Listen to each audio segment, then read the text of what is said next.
this happening on the very second day of conclave? Well, it is important to put it into the right perspective that the Catholic Church is a church of structure and order, and you can see how things have played out in the last 48 hours, in which we have had the conclave started yesterday, and today we have a new pope in the person of Pope Leo XIV, an American pope, if you like. We prefer not to put any prefixes to any of our pope. We just know that he is the Holy Father, His Holiness Pope Leo XIV. So we are happy. We are grateful to God for making this choice for us, and we do hope that with Leo XIV, we can actually have progress in the church with our faith, with our morals, and with our view and vision of eternal life, which is heaven at last. Yes. And after his election, Cardinal Robert Prevost actually chose his papal name to be Pope Leo XIV. Based on history, what is the significance of that name, and how might it give us a glimpse into what the new pope will model his papacy after? Well, the choosing of a name of a pope is always very significant to the vision and the mission that such a pope hopes to achieve in his papacy.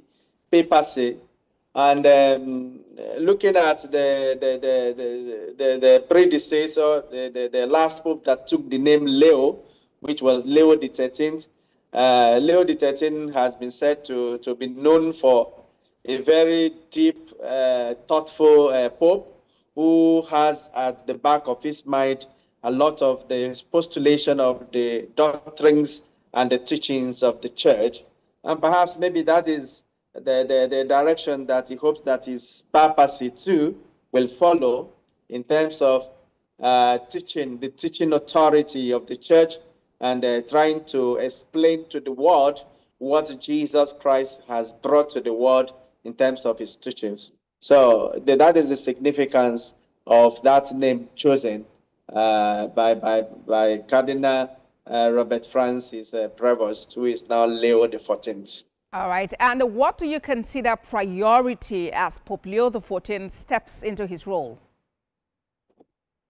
Well, if all those who listen to, if you go back to listen to his inaugural speech that he just gave a moment ago, you will see that he's a man that is ready for progress. You will see how many times he mentioned the name of the late Pope Francis, and Pope Francis is said to be a man of love, a man of mercy, and I'm sure he wants to continue with such a legacy of Pope Francis, aligning himself with the poorest of the poor, and also making sure that the church is unified, the church is stay united. He comes through the ranks of the structure, of the hierarchy of the church so quickly. So he has gone through vast experiences in a short while to arrive at this echelon, the highest point of the church. And I believe strongly that he is looking at fostering the care of the earth, that is Laudato Si, which was talking about climate change. You talk about his vision about the churches the churches that are in periphery, and of course he also has his own heart in terms of the local churches. Of course, as he also mentioned mentioned in that inaugural speech, making a special reference to his home diocese of Chiclayo in Peru. So these are some of his vision and mission that one can talk about from his inaugural speech.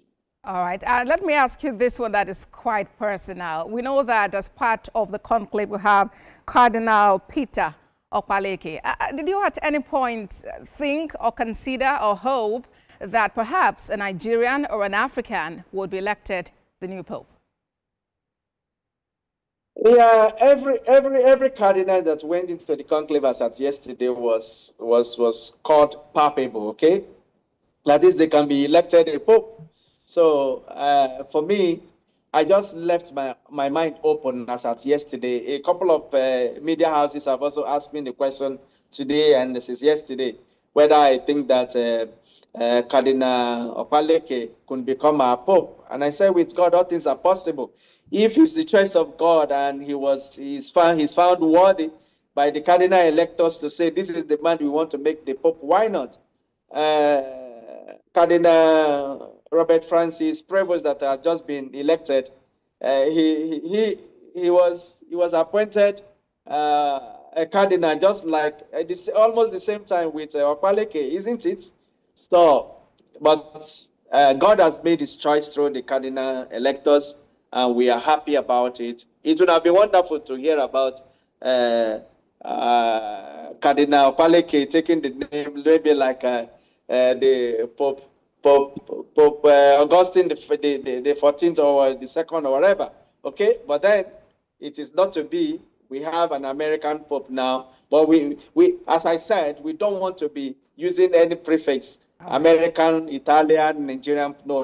We just know that we have one Pope, a Catholic Pope, a head of the Catholic Church of 1.4 billion worshippers all over the world, and we are just happy to move on. Director of Social Communications, Catholic at Diocese of Lagos State, Very Reverend Father Anthony Godonu. Thank you very much for talking to us, and congratulations to you and all Catholics the world over. My pleasure as always. Thank you for having me.